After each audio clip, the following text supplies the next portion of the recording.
And what's going on, everybody? Welcome to Disarranged Talk Show. I'm your host, Andrew Turner. Joining me is my co-host and battle buddy, Matthew Gardner. What's up, my friend? How we doing, brother? Good. How are you, sir?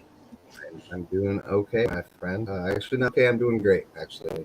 Okay. I'm gonna switch that up a little bit. Okay. So tell me about great. Oh, okay. Well, first off, wake up every day. Just things are going good, and Good. work's going well. Kind of finding my little niche. So that's always good to not have any stress there in terms of people looking over your shoulders or Yeah. questioning what you're doing, or just always there to help. So work's been going phenomenal. I'm just happy to be a part of the team again. Seems like it's always good when anyone feels like their voice is being heard, no matter what profession you're in. So that's been going good, man. I have a beautiful girlfriend, roof over my head. You can't complain. It's all good. I like it. Yeah, man. Yeah. I was thinking when we were talking the other day, and we talked about kind of like intuition and intuition versus paranoia sometimes. And I was thinking about this before the show about how it's so hard for us to relax and just kind of take in a moment, because constantly when you get inside a situation, you're thinking about, okay, well, what's the course of action for this? What's the course of action for that? If this happens, that happens. And I was wondering what you think is the difference between the intuition part or the paranoia part that maybe the Marine Corps. Good question. Wow, right out the gate. It's great. It's a great word that you use, intuition. Yeah. Is because I've said it before on here. Being raised all by women, I think that there's a level of intuition that I have inside me. So that on top of the rewiring of the Marine Corps, man, it's tough. It's a tough question because I feel that some of the like more emotional intuition maybe like been a little tainted. But the paranoia of not being active and getting the mission done, on top of that, a little of like having a little bit of that intuition inside, just as like helper of who you are, like it's hard to distinguish it, but I would have to say, for me, in my experiences, it's paranoia, just to make the mission done. Like, yes, I'm a helper, but like, dude, okay, no one else is gonna help. I'm gonna help. I'm gonna do it. We're gonna do this. This is how it has to be done. Boom. Right? Well, and I always feel like no one else in the situation or the room or whatever is paying attention the way I am. No one's looking at the stuff I'm looking at. You know what I mean? So like that's why they're not thinking like this. So it's tough, man. I was just thinking about that before we came on and wanted to see your opinion on it. But sometimes it's easier said than done when you get into a situation and you're trying to relax and just let go. It's like that's such a foreign thing for me and you, I guess. It's tough, and I completely understand where you're coming from. I don't know. I told you a little bit when I went rafting the other day. Yes. There's a bunch, like around here. It's a really cool thing to do. Everyone throws a bunch of drinks on one cooler. Everyone gets tied together and like they go down the river. And there's spots where you have to like get up and like kind of maneuver because it's not real deep like other rivers that people do this in. Right. Other than like the water being cold and everything, that was a whole other thing. But like I couldn't just sit there and relax knowing that, okay, I'm looking way down the river and I'm like, okay, like we're gonna turn, the water's gonna push against us. If I get out, I got on me and like pushing us off the bank, and I'm just doing what I naturally would do, but I couldn't. We got to a point where I could have probably just stopped and relaxed, and I was like, I can't just relax. No, because you don't. Once you relax, you're gonna have to get up and do it again. Exactly. I'm like, I'm not, and I looked at my girlfriend. I was like, and everybody else, I'm like, hey guys, sorry, like I'm walking back. I'm out because like my knee couldn't handle it anymore. Yeah. And I just knew that it was going to be like another 3 hours of floating. I'm like, there's no way. Like I'll be dead after this. Like I'll be walking out on with no leg because I'll just keep doing it because that's how I'm wired now. So Yeah. hell of a point to, or hell of a question, man. It's tough. That's tough. that's really, it's tough. It's tough, and I feel bad because I sometimes exclude myself from things because of like that exact thing. You know, I felt bad, and it's hard. And I don't want to explain it to say 5-6 other civilians. You know, I mean, my girlfriend understood. I think she understood a level of like where I was at, but it's still hard. Yeah, I think it brings up the point too with if you're trying to stay in sobriety, it's always easier when you're kick a few back or whatever, to loosen up. And especially if you're trying to stay sober and you're in that situation and other people are drinking and not paying attention to what's going on, it escalates it by like 5 million. Well, because those people want to get to their point where they're, okay, dude, I want to get on my wraps. I want to drink. Like, dude, I'm all about it. That day, right. I haven't been drinking. So I'm like, okay, no, like I'm good. So like, I appreciate and understand where they want to get. And this was a once a year thing where like a bunch of these guys come together and do. So it's like, dude, I respect the tradition. You guys are supposed to have fun. Yeah. But I understood where their heads were at. They weren't concerned about bumping into the sides and things like that. They wanted to get on their rafts. Yeah, they would be with you chasing everything around. They're probably like, don't worry about it, that dumbass said. Yeah, I wish they would. Yeah, right. But anyways, do you have anything like on the top of your that brought that up on the top of your forefront or what? You remind? No, I think as I look at the way the world is right now, and it's crazy. And I was watching some updates and footage of the Uvalde situation, and we've talked about that before in here. I just, I think about those like moments where I'm always thinking about stuff like that, and then when it actually happens, right? Yeah. That's where you start questioning the questioning the paranoia. Right. And Andrew probably lost his internet. Give us 1 second. Let me see if I can even introduce Aubrey. Okay, we're going to go ahead and introduce our guest we had last week. And we talked about his Marine Corps career and some of the highs and lows in that and maybe some regrets. And then this week, we're going to have the pleasure of listening to him speak about his business and transferring out of the Marine Corps. So without further ado, Mr. Aubrey Wrenn. We're minus Andrew again. He likes getting off. He likes jumping off. Hey, that's okay, man. That's how it happens sometimes, right? Yeah, no, definitely. Yeah. So we went. Oh. There he is. What happened, bud? You kicked the cord?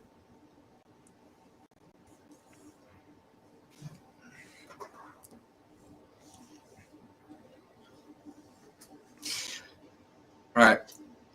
While we wait for Andrew, we'll go ahead and get started. And we'll recap a little bit of what we talked about last week, Aubrey, with your career and what you went through in the Marine Corps, and then how close you were transferring out, and some of the difficulties you were having with that, and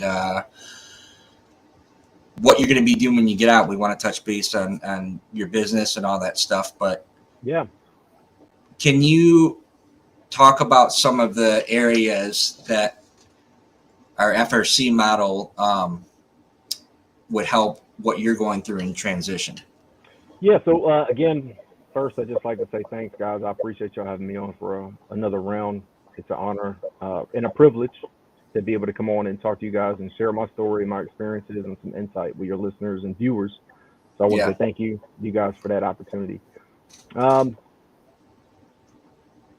So I think with you guys' model, I mean, obviously the freshest, the most raw you know, thing that I've experienced, and I think it's probably going to be the workforce prep, right?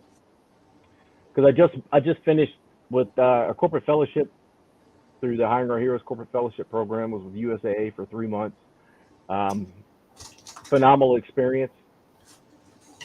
Great team of individuals there. You know, that they definitely took care of all the fellows. But prior to that, I realized a few months prior to the fellowship, me even applying to the fellowship, is like I had a lot of career gaps. And what I mean by that is there are things that I thought that, you know, my 22 years in the Marine Corps were going to facilitate me to be able to transition to the job force. You know, college education, 22 years in the Marine Corps, it was going to be something that would be fairly easy, or not easy, but like I would be able to find something, right? Because we hear stories. Right. But I identified really quickly, like, there were certifications that I hadn't even heard of. I had no idea what they were. And then I realized that what I thought certain things would be called, or what I knew them by, like, so for instance, if you say learning and development, you know, it could be human capital development, or, you know, it could just be HR manager, because there's a lot of stuff that falls under HR. These are things that I didn't know. And there's a lot of time during TRS that, I mean, if you don't know what questions to ask, you can't ask them, right? So that was definitely a struggle there for a while, because I was like, I got really anxious and kind of like, man, I need to do as many of these certifications, or try to, you know, supplement what I've done in the Marine Corps so I can be competitive in the job market. So that gave me a little anxiety. And I think that probably the other one after that is going to be the new pace of life, right? Because that's a tough one. Yep. It's, you go from working, you know, pretty much. I mean, I want to say 24/7 because I don't want to over exaggerate, but Right. you're on call. Like, there's not a moment when somebody calls you with a problem and you're not on the hook to fix it. And then I'm working remotely from home, you know, working in 30-minute Zoom call blocks. You know, every Zoom meeting is a 30-minute chunk with, you know, product owners or project managers, and talking about change management and asking questions, or but the reactiveness and the tempo, and, you know, it's something, it's hard to explain. You know, I was having conversations with Sean Taylor. He's Master Guns retired. He's one of my mentors. You know, I said, you know, it's really weird. It's hard to even articulate it. You hear people talking about it when they're going through the transition process or getting out of the military, and you're like, I don't get it. Like, you got TRS, you got all these programs and stuff out there. You know, you have all these people that tell you before you leave, like, hey, we're here if you ever need anything, call us. Right. And now I'm gonna get what the big deal is, but it's a weird feeling, man. It is a weird feeling, and the best way I could, because I've tried in the past probably 2 weeks. You have all this energy and all this bandwidth and all this, it's obsession. That's the only way for me to explain it. 5 days a week, Monday through Friday, you go in, everything's very structured. You're attacking whatever it is that you have to attack. You're planning, you're going to meetings, you're helping people solve problems. You're, you know, getting work done. You're training, whatever it is. You rip that away, and now you're like, Zoom calls, Excel to another computer, you know, program that collects data and produces reports.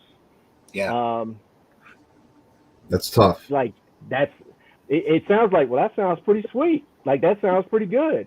But what happens is you end up looking for your new obsession, because you got all this, you're programmed with all this daily, hourly, minutely, you know, every minute energy that you've been putting out, and now you have nowhere for that to go. Right. And then in the back of your mind, you got all these thoughts about, like, I don't have enough certifications. I don't have this type of education. I don't have enough real world work experience in this market or in this area. And a lot of self-doubt starts happening, right? I'm gonna tell you, the imposter syndrome is real. It is very, very real. It's it kind of plays into the structure versus no structure thing, Mm. because like I said, you go to meetings every day, and PT at this time, child's at this time, everybody's going to do formation. Like, ain't none of that. Right. So I Aubrey, go let get a me let meal me out of the let me freezer, ask right? you. Let me ask you. Sorry to No, interrupt. no, go ahead. Kind of tying into this. What with that transition back at home and all these things that we're talking about, what's your support system at the house look like while this transition happens?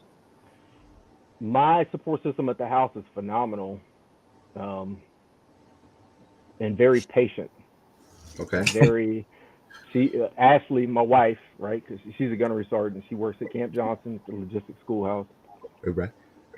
She'll, if I'm working late into the afternoon, she'll go pick up the girls from school, and sometimes they'll get home, and I'll be in a meeting with my AirPods in, and I won't even hear anything. Door will be shut, and I'll be like getting after it, and I'll start hearing something rustle. It'll scare me because I'm in the zone, and that's kind of like my cue. She doesn't be like, "Hey, time to get off meetings." It's not like that at all. But that's my cue. Like, now I have to reprogram myself. Like, okay, it's time for me to stop doing work and start doing family. Yeah. But I'm still thinking about work. I'm still thinking about all those gaps. I'm still thinking about all that stuff that that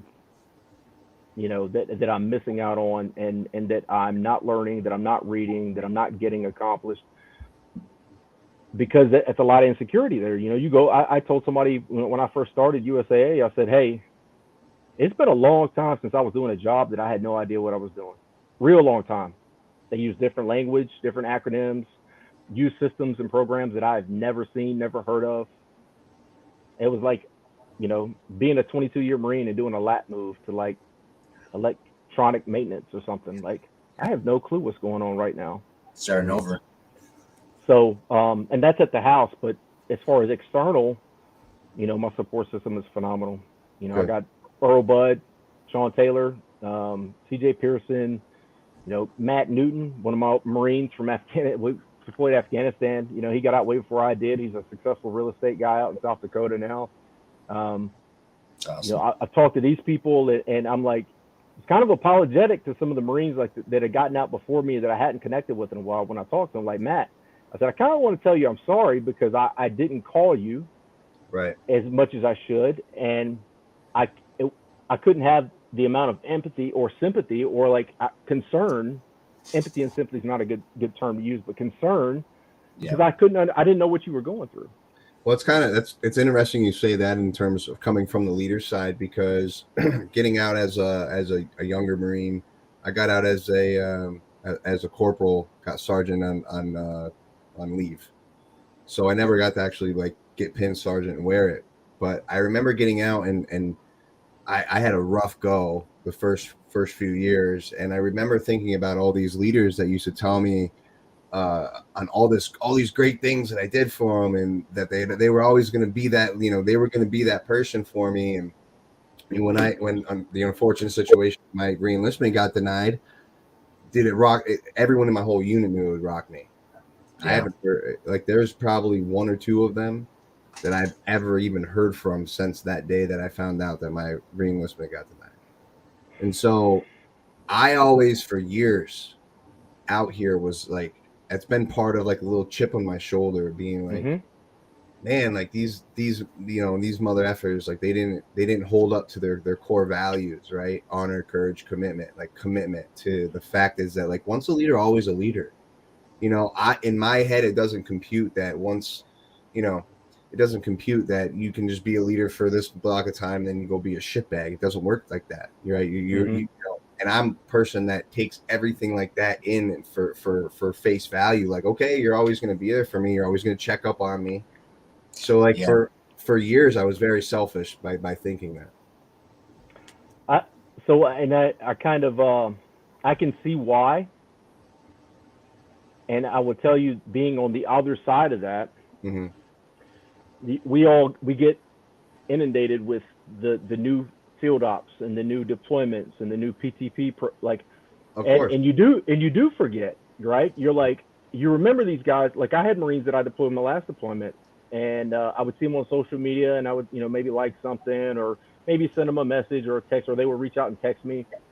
Um, but the thought always, and it's just the same way with like buddy checks, or like, hey, people that you're close to or that you think might be going through some stuff. Mhm. Yeah. You don't want to bother them. You don't want to be a nuisance, or you don't want to be a hindrance. And if you're going through stuff, you don't want to be a bother to be like, hey man, I need to talk to somebody, right? Yeah. And I'll get to that here like later on, but because this past Sunday night was a real interesting sequence of events that happened with me and two of my mentors. So, but yeah, it is it's a really weird feeling. And then when you're going through it, I think that's when it really hits home. Like, dude, you've been falling short on this for a minute, and it don't take long. It don't take long. It takes like 30, 45 seconds. Shoot a text, maybe something. Hey man, how you doing? Or 10, 15-minute phone call. They answer. If they don't, they don't. But they'll see your number come up. They may call you back. They may not. Right? Yeah, I think the caveat on that, Aubrey, a lot of times just with men specifically, and you talked about your insecurities, and if you have a family and all this stuff, you're not necessarily going to reach out and say, hey, I don't know what the hell I'm doing right now, or I'm scared shitless, or I'm having a hard time in this new job. Hey, can we talk? It's one of those things where you're like, man, I need to man up and do my thing and take care of business. So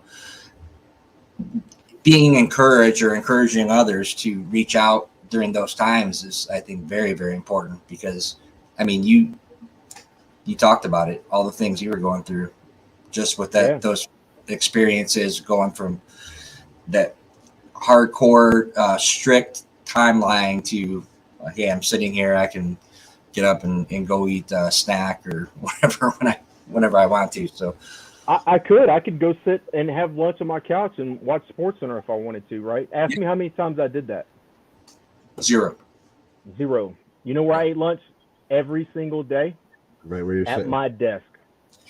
I can't tell you why. I knew I could do it, right? I knew I could do it, but that's what I've done for years. It's almost like you're institutionalized. Yes, that's exactly what it is. Exactly what it is. And I identify so much with the fact that, like what you said, you're going to spend time with your family, right? But in your mind, like, okay, this time I'm not learning this, I'm not taking care of this, like that way of thinking never stops. So I deal with that every day. It's you have to learn how to shut it off, but it's crazy. It's just I'll tell you, it's getting better, and the reason why it's getting better is because of my support system. Not just, but it's only getting better because I'm saying something about it. I'm telling them how, like I'm doing right now. I'm telling Sean and Earl and CJ and my wife, like, here's why I look distracted. Here's why I look like I'm somewhere else, because I am. And this is how it feels and why I'm there. It's not because I don't want to be here in the floor playing with you, playing with the girls, or hanging out talking to you while we do. It's not that at all. I got so much stuff going through my head and a lot of pressure to perform and to be able to start adding value wherever it is that I'm supposed to be adding value. If I'm not doing that, or I don't feel like I'm doing it, that's where I'm at. Like, how can I get better? How can I add value? How can I get back after it? Can I just shoot some advice from a salty civilian to please, man, to a boot, if you will? I'm a humble sponge, right? I'm a humble sponge. I think obviously we come from he's comm, I'm artillery, you're former artillery also. Yeah. Like shoot, move, and communicate, right? Yeah. So I love the idea. The communication is huge. I also think on the back end of that, there also has to be accountability from the support group to understand and not have to be told X amount of times that this is why, right? Because I feel that, similar to myself and probably Matt, there's going to be a time where there's going to be so much shit on your shoulders that you don't know yet, that you're not going to want to explain why you're not down there playing with the kids. You're not going to want to explain to your family why you can't necessarily do something. And I'm not saying specifically your family. I'm just saying in general terms that there could be a time, and there might be a time where you can't necessarily communicate, and you just need to be in that spot doing what you would try to explain, but you can't explain it. Yeah. There is a lot of, not in that moment communication and kind of like, hey, what's going on? How's everything going? And I'm fine. Stop, like, I have to make myself like, Right. I'm going to have to regurgitate everything that I can recall so that you have some contextual value on what it is or why I look distracted, right? But it's good for me too, because I need to get it out. I need to process. I need to think about it and say it out loud. It's just like writing or journaling, right? Yeah. Okay. So it's a learning process. But like I said, I have a very, very good support system. I feel blessed, and I know the things that take me away from the distractions, and it is getting in the floor and playing with my girls. Cool. Like, I'll throw my phone somewhere and I'll just sit in the floor and play with toys. That's cool. Yeah. When was the last time you got to do that in the middle of the day or whenever? Right. Yeah. Never. That's cool. So you're obviously going to get way more time with the family, which is well deserved. Yeah. Dude, that's awesome. So as we're going through these transitions, obviously we're starting a whole new path. You're starting a whole new career. Like we've already touched a little bit on it about the Zoom calls. Could you explain to our audience what Proven Valor Professionals is, how it works, and what's your role? And yeah. Yeah, absolutely. So, Proven Valor Professional. So I'm the COO. I'm the Chief Operations Officer for Proven Valor, and then the senior consultant, right? So what we do is we help businesses overcome adverse business situations or scenarios if they're going through something, or if they want to get better at something. If their business, if it's organizational leadership development, if it's communication, if it's process improvement, if it's finances, if it's anything you can think of, anything you can imagine. Along with that, we offer digital services, Google My Business, SEO, account management, enhancement, being able to put the businesses out there so they're easily accessible. Like when somebody gets on their phone and they're in the car with somebody else driving, and they're like, hey, what's a good nail salon near me, right? I want to go get my nails done or whatever, or a good barbecue restaurant near me. On their phone from Google Maps, how do you get your business up there to the top? And how do you get your Google My Business profile to look all these posts and all these pictures and videos and all these good reviews? There's a science, and it's a science to that, and there's also a lot to it. A lot of time goes into it, right? And a lot of maintenance and upkeep as well. So you can anybody can go on and register the business, and once it gets verified and validated, they'll have one.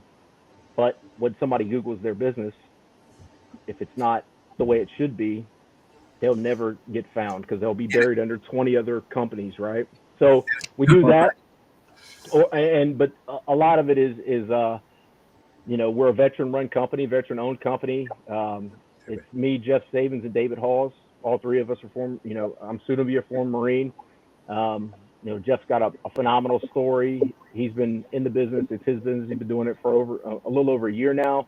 Nice. But we look at things from a different perspective, a different mindset, and we do kind of bring some of the tactical and strategic, Marine Corps views and perspectives, and apply those to those businesses and their problems and their issues. Right? We do problem framing, for lack of better terms, right? Okay. And then we kind of do some co-development. Like, all right, well, let's talk about this. Mm-hmm. Give me some data. I got some RFIs. Hey, I'm going to need your profits and loss reports. I'm going to need to look at this.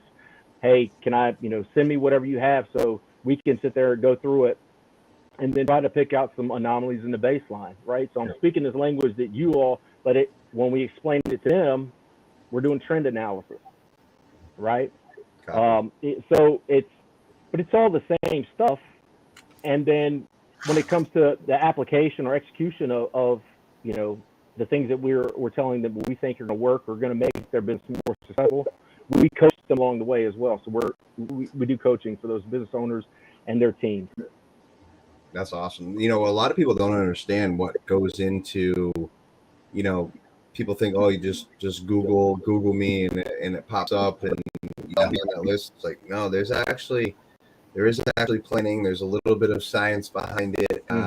You know, you got to put a little bit of a coin behind the clicks and all that stuff, and it's ill. So I respect that. That's really, really, really cool. Because I was actually looking you guys up on LinkedIn, and I was reading like the about stuff. And when we connected before the show, and you told me about the Google stuff, and I was like, all right, it just like everything just kind of clicked for me and made that was the piece that I was missing.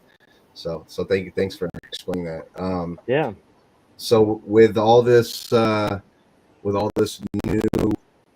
new piece of life, you know, transitioning from the Marine Corps into a full role as civilian, I guess, could you say that you're kind of ready for it, or how are you feeling right now?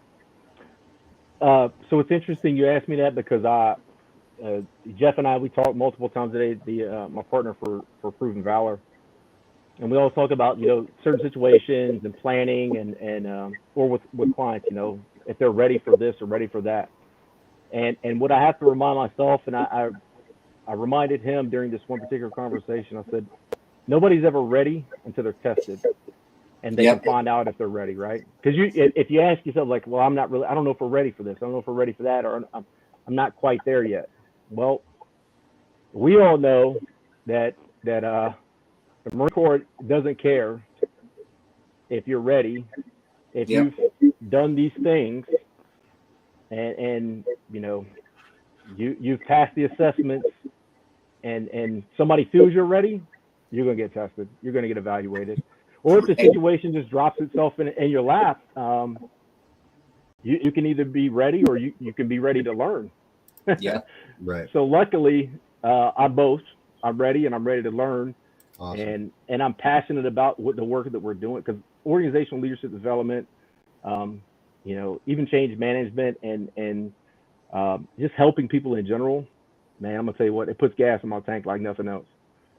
It keeps me going and it keeps me fired up. And I get off of calls with clients, and I'm just like, man, like we're doing it. Like we are making a difference, and we're helping these people succeed. We're helping them get better. We're helping them get more revenue. You know, whatever it is. So I love it. That's awesome. So, and talking about the transition out, getting back to that, Aubrey, and you saw our FRC model. We talked about that with the first question. How can disarrange going forward help young people that are getting out of and transitioning out? Like, where do you think our place is to apply help to those transitioning?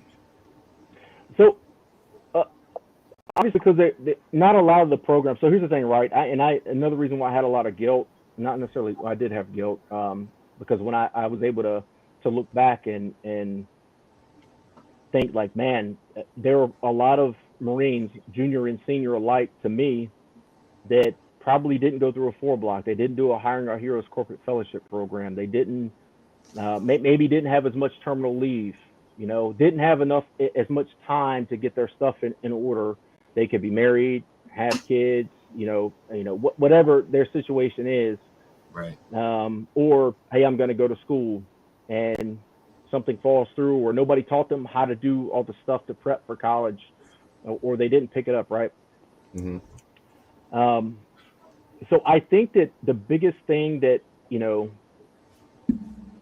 whether it's you know, military members less, you know, more junior than me in rank or senior than me in rank, is being able to offer your perspective, your experiences, and your knowledge of what it took for you to get where you're at in the phase of transitioning from the military, right? Because everybody's experience and everybody's, you know, journey is different. Yep. Some people, like, I know somebody like retired after 30 years, went right into a you know, an ROTC instructor position, you know, but it was 4 hours away, 3.5 hours away from their house, their home. So now 5 days a week they had to get an apartment, you know, like, and it was like the pace was there, you know, I'm still doing what I know. It's still comfortable. But it was counterproductive, you know, and trying to figure out that balance. So I think that I think that's probably one of the things. And then you guys' system, like there's a lot, those 6 items, they're very common. And Yep. I think the one that people probably don't take into consideration or look at, and they're like, basic necessities. Yep. Like, what do you mean? Like, Yeah. what do you mean basic necessities? And that's because you take a lot of stuff for granted. That's right. We absolutely do, and it's ridiculous.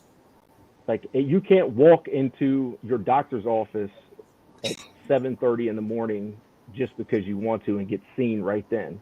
It doesn't happen. You have, you make appointments and you have to wait weeks sometimes.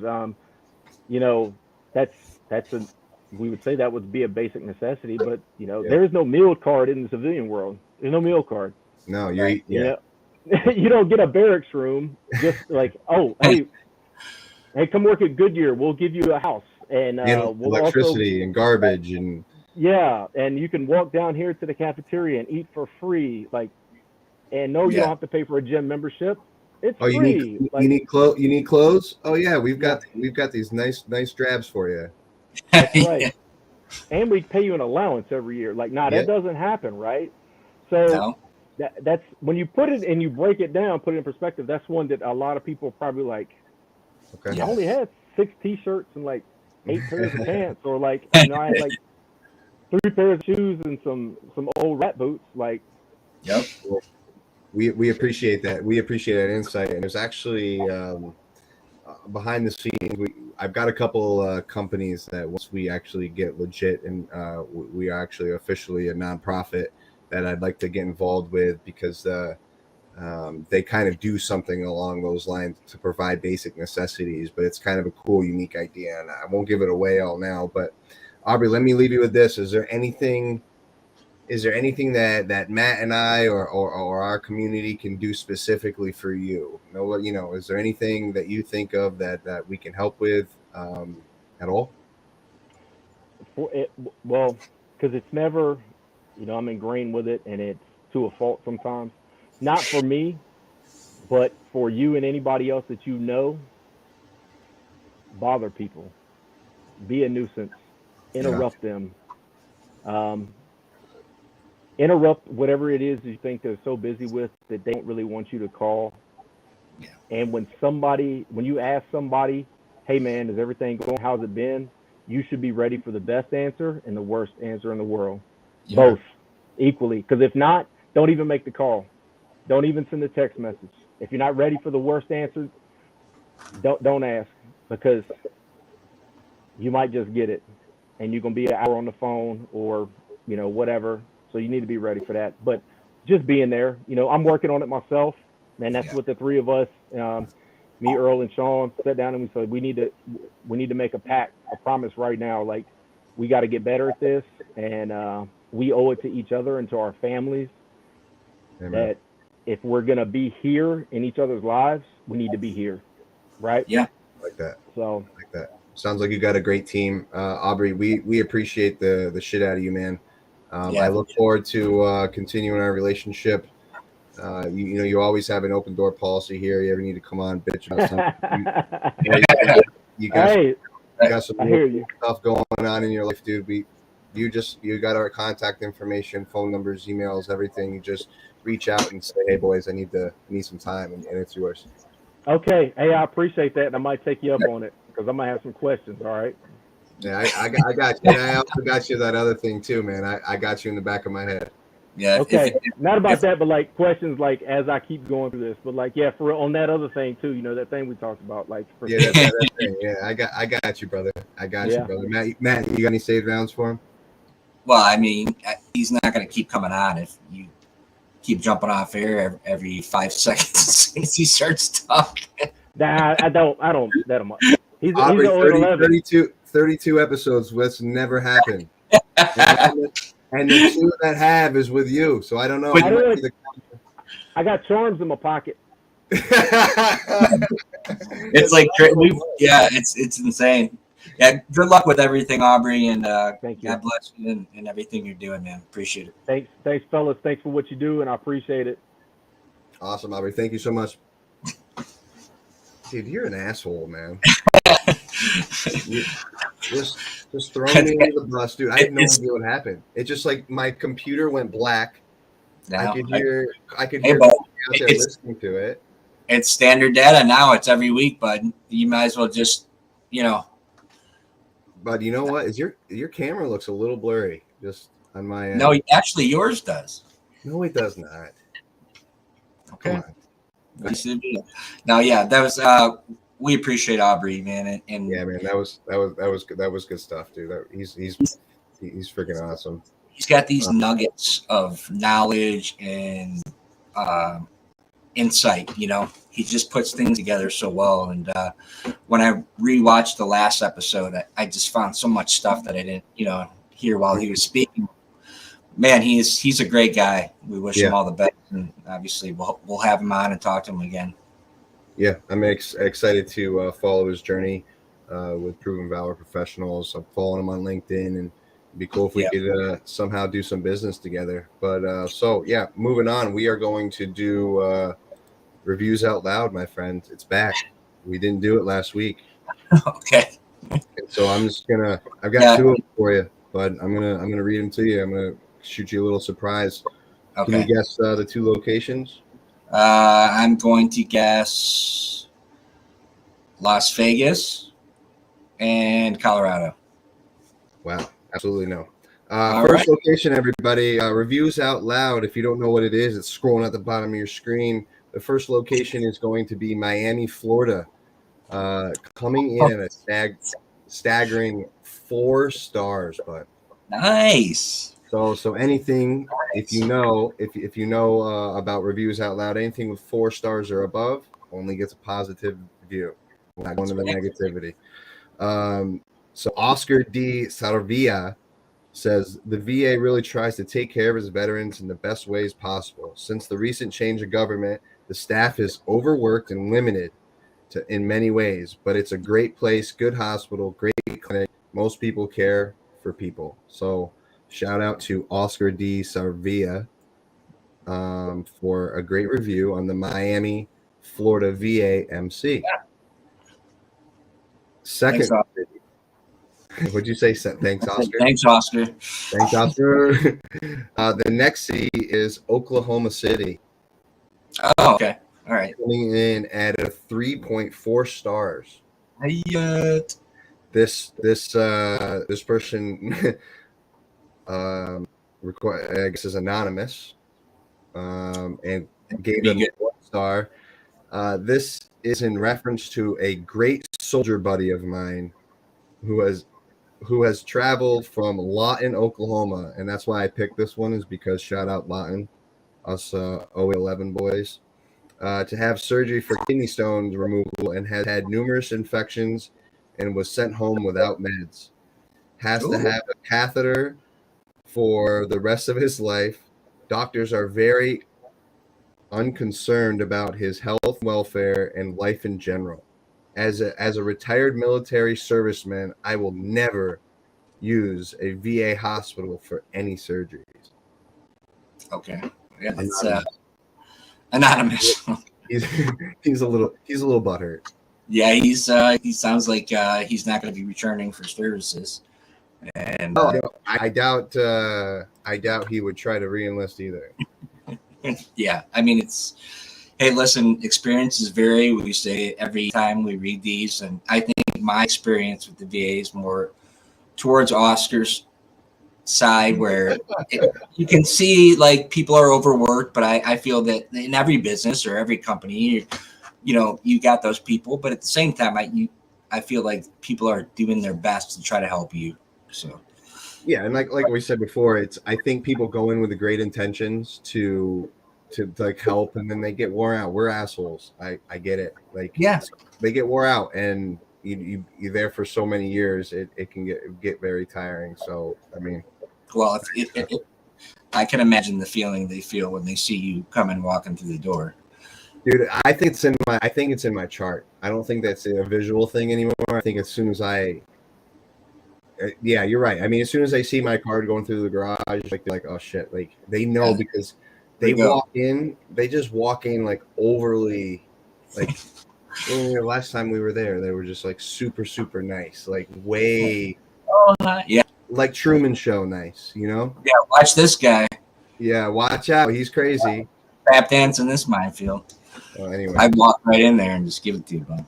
yeah, pal, I wish you would, but let's keep it PG for the kids tonight. So, anyways, we're gonna roll into our next segment here. I've got a good one for us, bud.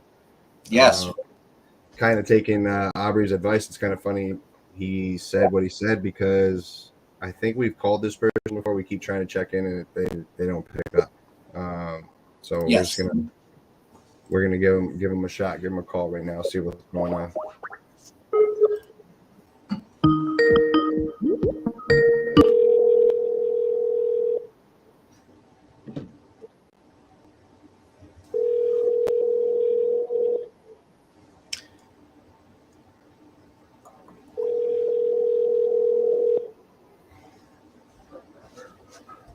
Doesn't seem good, bud. We'll leave a message.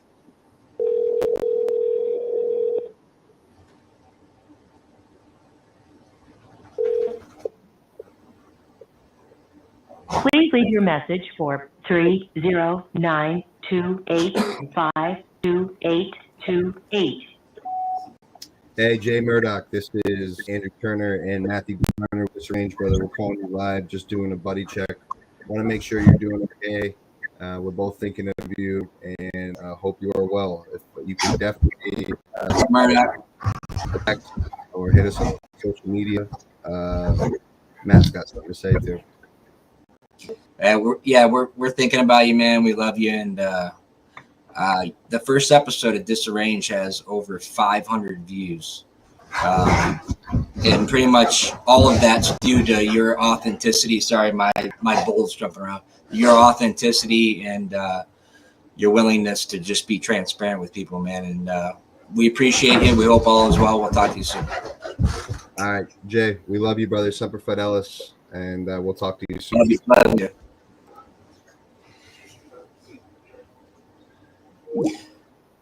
So Bruno's like literally doing laps in a circle. Well, it seems like he's excited, and you probably should take him out, bud. Okay. Now, listen, man. That was thanks for this week, man. No, it's great. It was great. This was a good week of planning. It was a good episode. I'm glad we did our first back-to-back dual.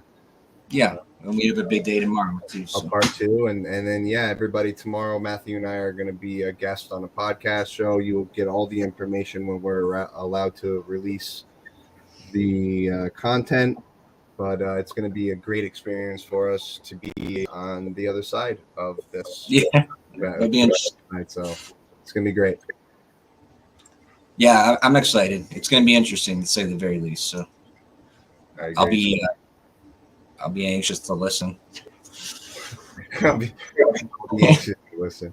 All right, thank you very much for joining us. Good weekend. Be safe. We're going to interrupt Matt because he has got nothing more important to say. Thank you. We appreciate everybody as always for joining us, and thank you to our sponsors, Neptune's Plumbing, who's going to take us out for tonight. Until next week, everybody, remember a healthy network is a strong network. Take care.